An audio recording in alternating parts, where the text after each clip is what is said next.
سورۃ البقرہ کی آیت نمبر 183۔ الحمدللہ وکفی وسلام علی عبادہ الذین اصطفی، خصوصاً علی سید الرسل وخاتم الانبیاء وعلى آلہ واصحابہ الاتقیاء، اما بعد فاعوذ باللہ من الشیطان الرجیم، بسم اللہ الرحمن الرحیم۔ یا ایہا الذین آمنوا کتب علیکم الصیام کما کتب علی الذین من قبلکم لعلکم تتقون، ایاما معدودات، فمن كان منكم مريضا أو على سفر فعدة من أيام أخر، وعلى الذين يطيقونه فدية طعام مسكين، فمن تطوع خيرا فهو خير له، وَأَن تَصُومُوا خَيْرٌ لَكُمْ إِن كُنتُمْ تَعْلَمُونَ۔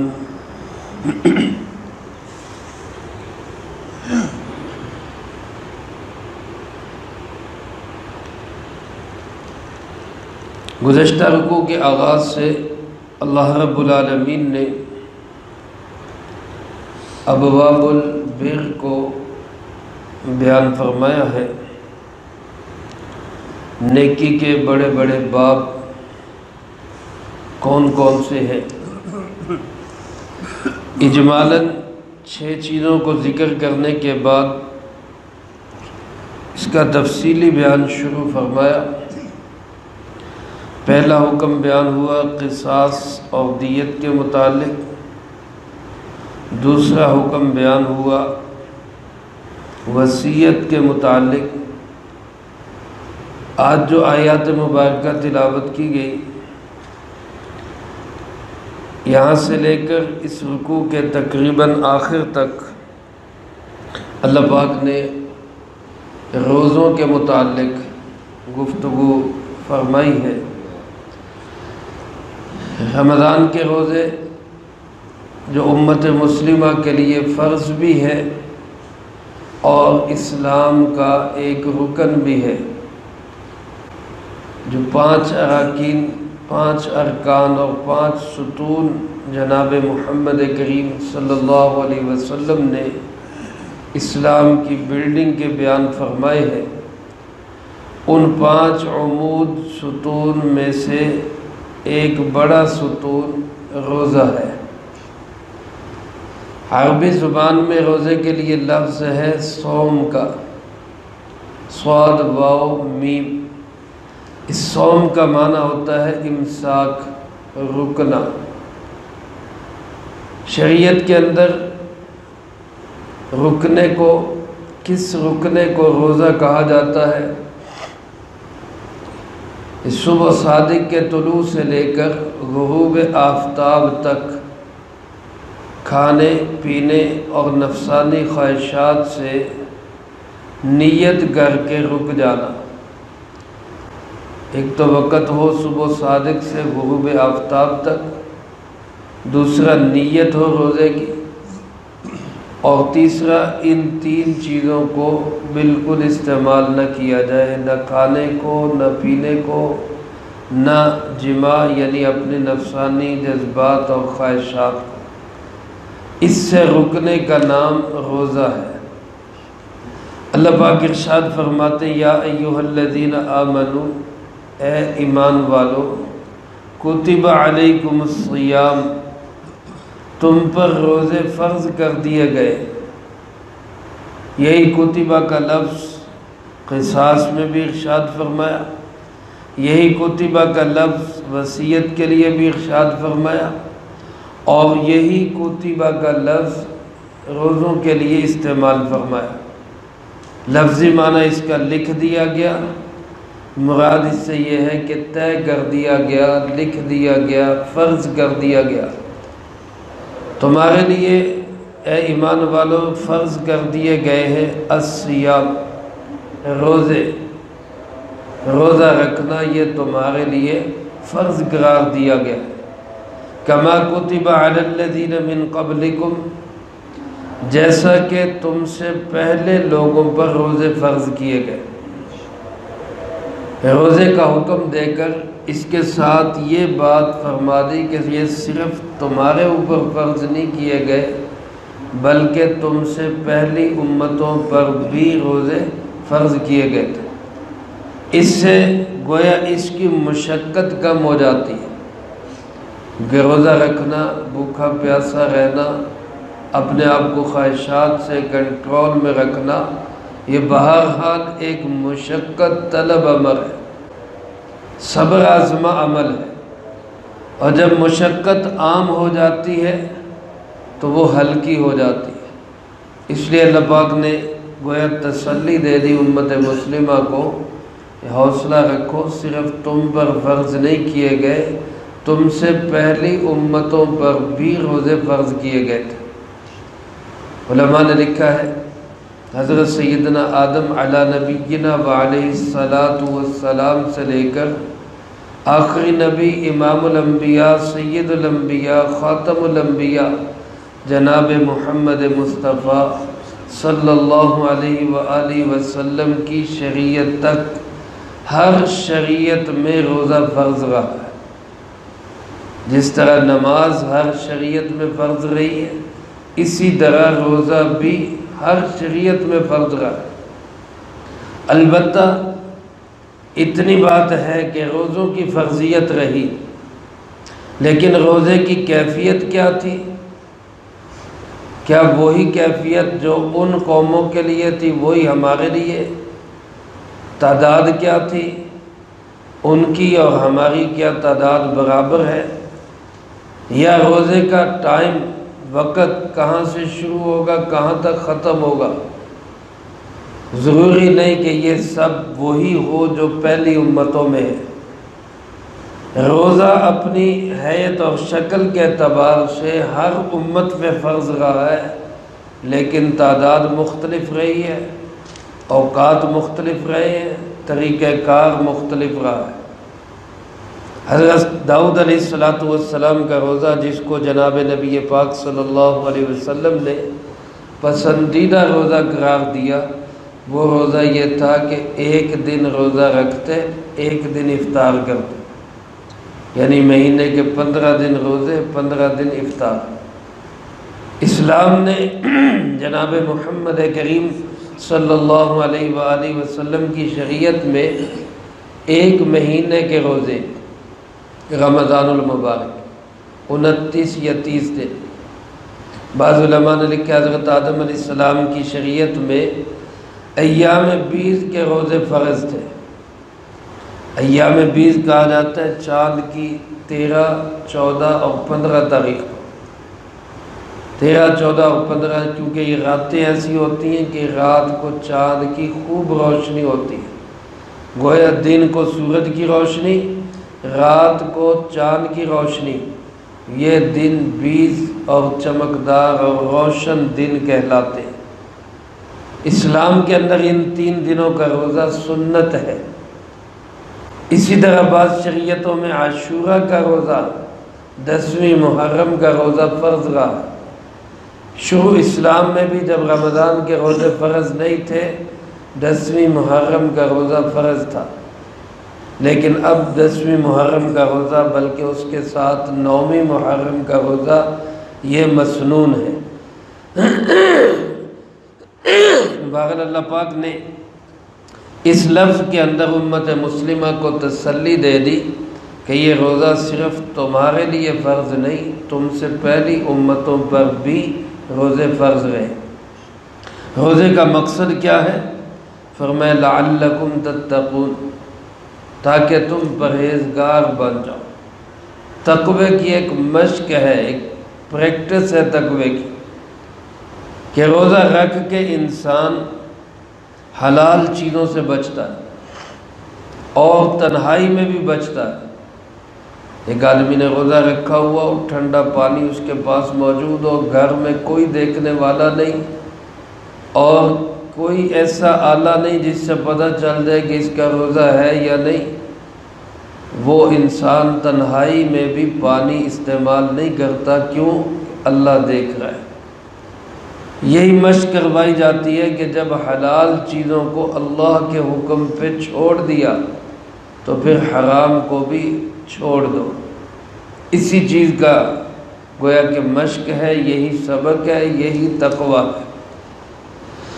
میرے محترم دوستو، اس سے پہلے گزشتہ آیات میں ایک بات گزری تھی کہ ایمان والے اللہ کی محبت میں بڑے شدید ہیں۔ جب انسان کسی سے محبت کرتا ہے تو پھر اس کے لیے کھانا پینا تک بھی چھوڑ دیتا ہے۔ یہ بھی ایک گویا محبت کا انداز ہے کہ اللہ پاک فرمائے کہ میں نے سب کچھ انسان تیرے لیے بنایا ہے، اور انسان کہے کہ اللہ میں نے سب کچھ تیرے لیے چھوڑ دیا۔ اللہ نے بنایا سب انسان کے لیے، اور انسان سب کچھ چھوڑ دے کس کے لیے؟ اللہ کے لیے۔ یہی تقویٰ ہے۔ پھر اللہ پاک نے مزید تسلی دیتے ہوئے فرمایا ایام معدودات، گنتی کے چند دن ہیں۔ یہ نہیں کہ کوئی اللہ نے سال بھر کے روزے فرض کر دیے، اللہ پاک کر دیتے تو اللہ حاکم تھے، اللہ پاک ہمارے آقا ہے، اللہ پاک کر سکتے تھے، ہم اللہ کے بندے ہیں، ہم اس میں بھی چون چرا نہیں کر سکتے تھے کہ جی پورے سال کے روزے کیوں فرض ہو گئے۔ اللہ پاک چاہتے 6 مہینے کے روزے بھی ہو سکتے تھے، ایک دن روزہ رکھو ایک دن چھوڑو، لیکن اس کی مہربانی کے سال کے 360 دنوں کے اندر صرف 29 یا 30 دن اللہ پاک نے روزے فرض کیے، ایام معدودات، گنتی کے چند دن، اور اس میں بھی یہ سہولت دے دی کہ مریض روزے کی بعد میں قضا کر لے، مسافر روزے کی بعد میں قضا کر لے۔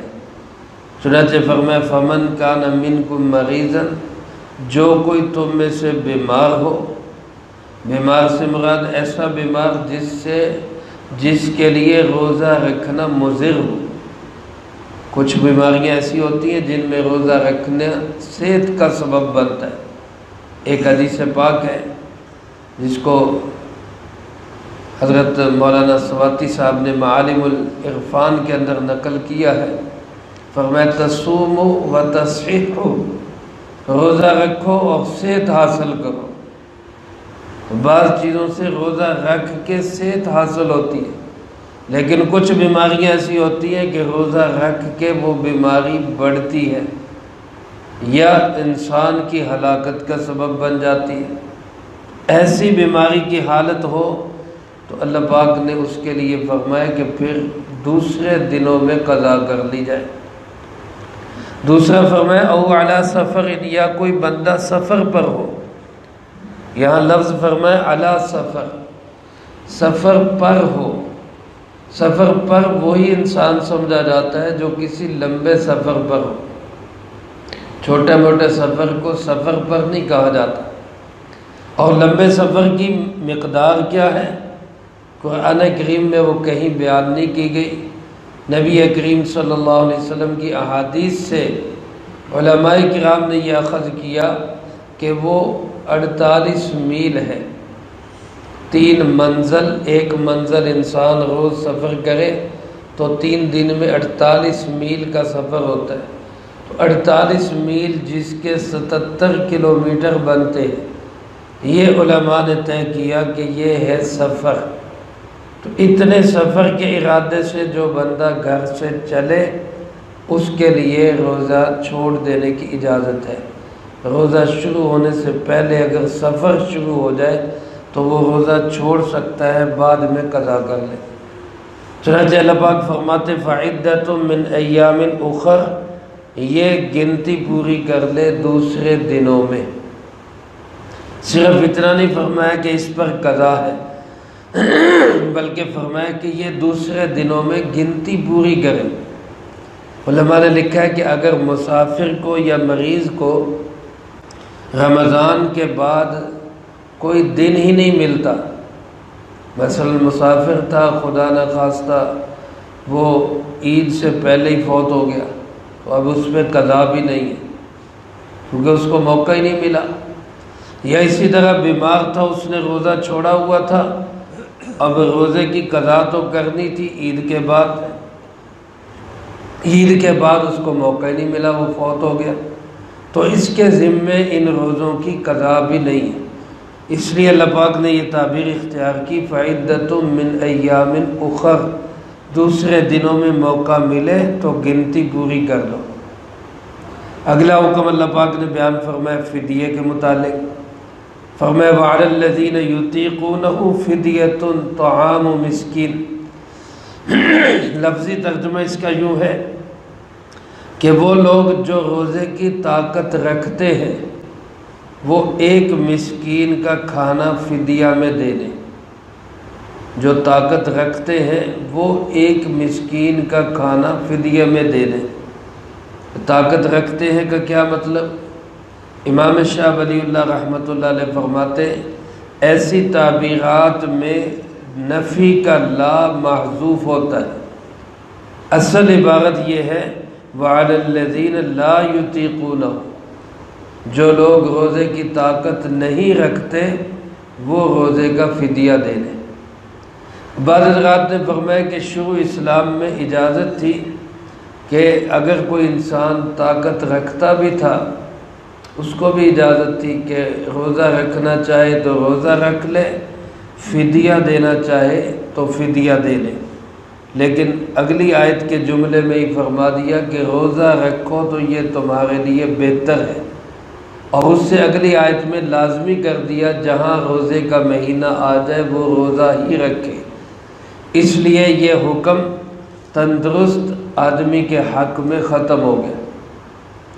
روزے کا فدیہ وہ شخص دے گا جو یا تو اتنا بیمار ہو کہ اس کو بیماری سے افاقہ ہونے کی امید نہ ہو، وہ روزے کا فدیہ دے دے، یا اتنا بوڑھا ہو کہ بڑھاپے کی وجہ سے اس کو روزے کی قضا کا بھی موقع نہ مل سکتا، اس کو امید ہی نہ ہو کہ میں روزے رکھ سکوں گا، اس کے لیے اجازت ہے کہ یہ روزہ رکھنے کی بجائے ایک روزے کے بدلے میں ایک مسکین کو کھانا کھلا دے۔